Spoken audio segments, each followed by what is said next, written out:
So, you want to know what in the world is a Presbyterian? Well, grab a cup of coffee, or maybe your favorite beverage. Stick around, and you'll find out.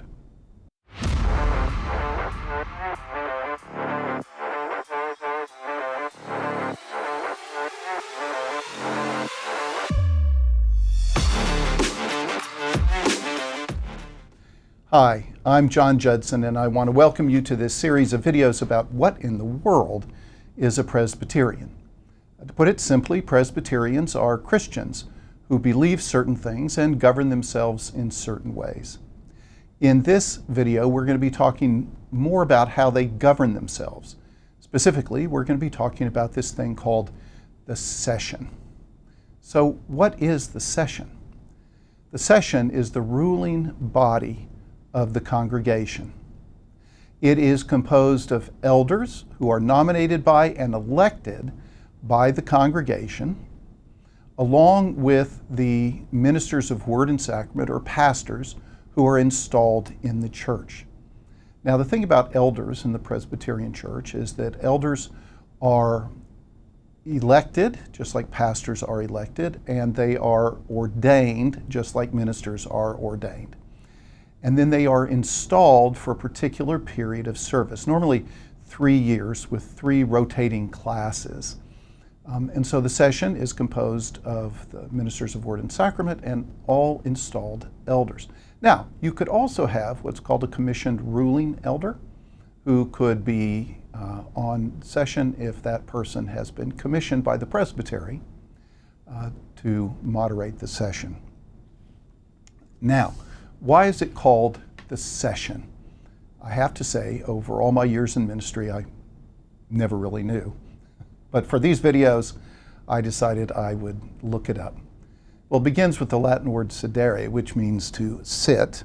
And then that word becomes sessio, again, to sit. And if you think about, if you know Spanish, siétate, or German setzen Sie, they're from the same root, to sit. And so the session is the body who sits. Now, any of you who have ever sat through a session meeting or through committee meetings know you do a lot of sitting. But that's not the kind of sitting that's meant here. It is to sit in positions of authority, leadership, and responsibility. Now, who moderates the session? Well, traditionally, it is the installed minister of word and sacrament in that congregation. If the church has no minister of word and sacrament, they're between pastors, or they're not large enough to have a pastor, presbytery will assign them a minister of word and sacrament who will come and moderate the meetings. Or again, you can have a commissioned ruling elder who is commissioned to that particular congregation by presbytery, and that person has authority to moderate. And moderate simply means you help lead and guide the session through its work at its various meetings. And all of this follows Robert's Rules of Order. We Presbyterians are nothing if we are not people who do things decently and in order. So what are the responsibilities of the session? Well, there are some fundamental responsibilities, some overarching responsibilities. And these include to govern and lead the congregation. And for me, what that also includes is casting a vision. If you're going to lead people, if a session is going to lead the congregation, it has to know where it's going. And so I believe that vision casting is a critical piece of what the session is supposed to do. Some sessions want to give that up to the pastor, but what they need to remember is that the pastor, though part of session, is just that, a part of session, and that the elders should be responsible for casting the vision and then helping to lead the congregation in living that vision out. The second thing they are supposed to do is to witness to the sovereignty and God's activity in the world. They're supposed to help people in the church see where God is at work in the world and in the life of the church. Finally, they are to help the congregation become a community of faith, hope, love, and forgiveness in Jesus Christ. They are to be transformational agents. And so the session has those responsibilities to lead, guide, vision the church, help the church be transformed and renewed. And how are they to do that? Well, the Book of Order puts it this way in very reformed language. They're to make sure that the Word of God is rightly preached. In other words, that people hear what God wants them to do through the Scriptures. That the sacraments are rightly administered. That people are welcomed to the table and are transformed through the sacrament of communion. And finally, that the community is nurtured to be a community of loving disciples of Jesus Christ. So discipleship is part of what they're intended to do, is to help lead people to become disciples. Now, what are the specific duties of the session? Those are sort of the general overarching duties. The specific duties of the session begins, now let me say this. There are some things that only the session can do, that they can't give over to a committee. So these specific things that only session can do is to receive and dismiss members. And this is something, again, that the session is supposed to do whenever it is necessary. And so session is the body that brings new members in, but also dismisses old members who have moved away. You lead the church in being part of the higher councils of the church.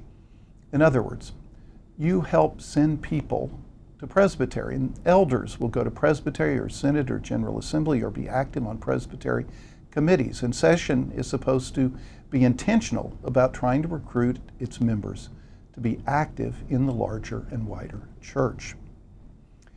The session oversees the board of deacons.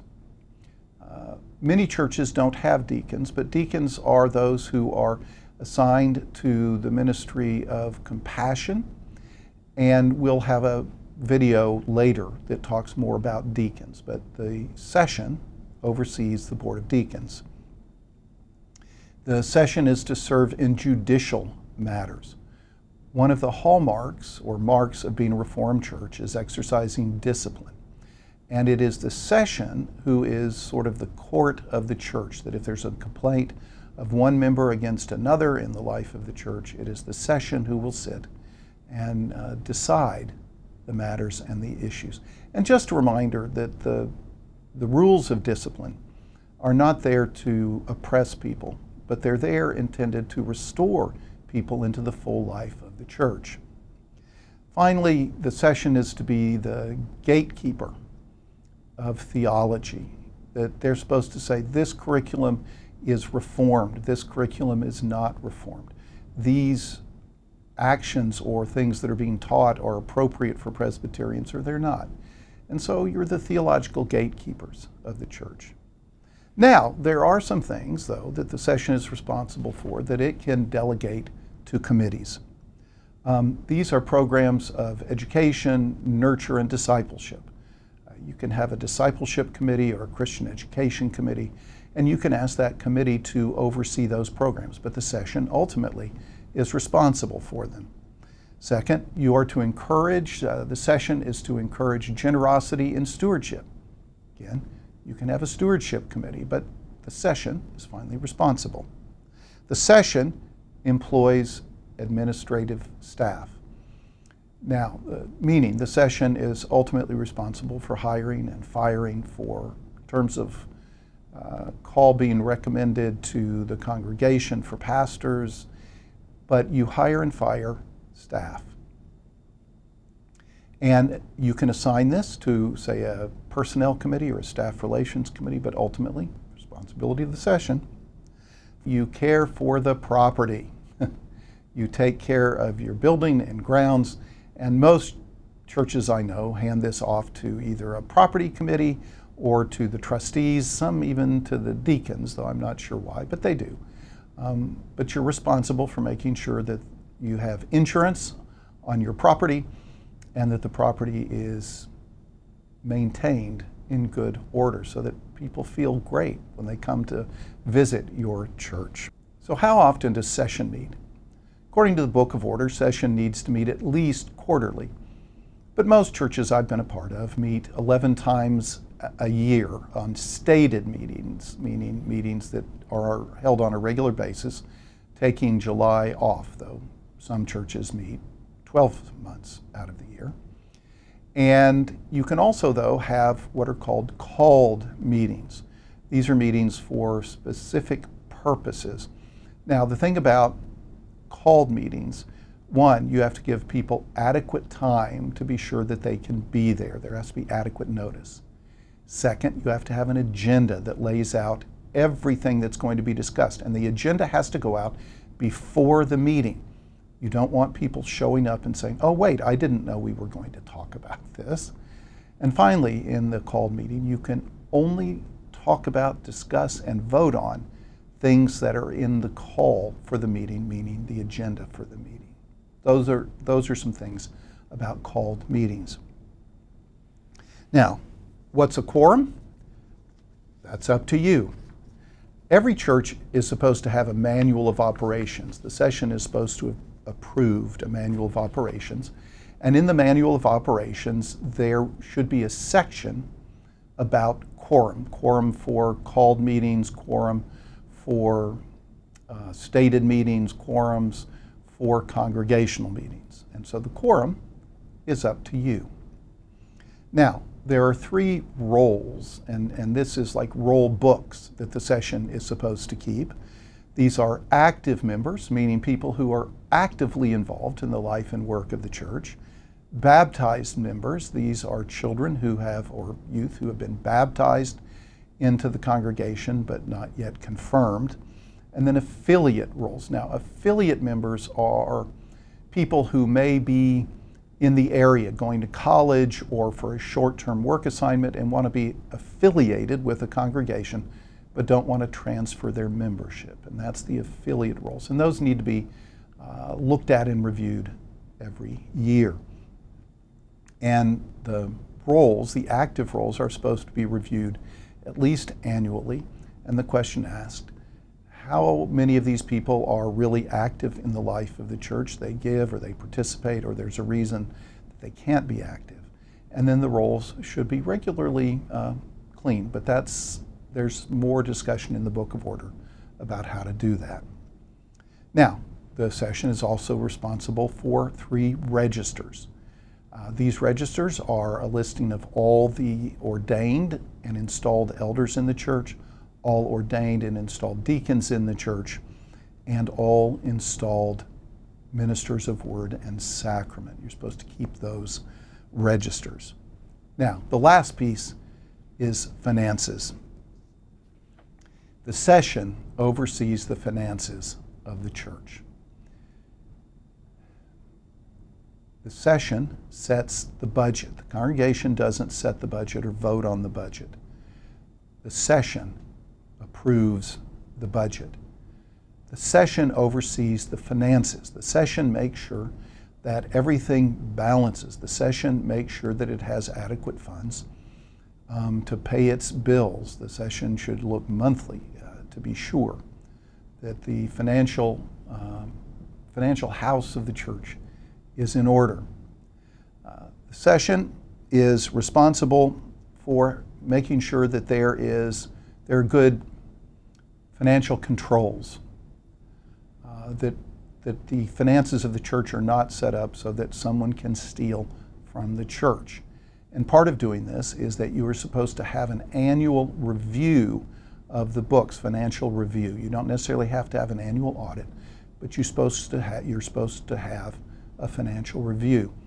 Now, sessions that do this, things tend to work out well. Sessions that forget to keep track of finances and don't do an annual review, I've watched far too many find themselves in difficult financial straits, and people have stolen from them. They've embezzled. And so it's critical that the session take its fiduciary responsibility seriously. The last thing having to do with finances is that the session authorizes special offerings. The PCUSA has 4 special offerings that are taken during the year, and the session can approve 1 of those, 2 of those, 3, or all 4. That is completely up to the session. And actually, though I said that was the last thing, one critical piece of this that I didn't mention, and that is that the session sets the benevolence budget of the congregation. The session decides where the money goes. Does it all go to staff, to buildings, to missions, or does it go to the wider church?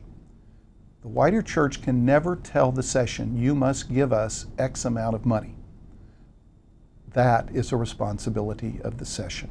I hope this helps, that you now know a little bit more about session as the board of elders that sits in positions of responsibility, leadership, and authority. I hope today you find something to be grateful for and that you enjoy part of God's good creation after you finish your cup of coffee or your other liquid refreshment.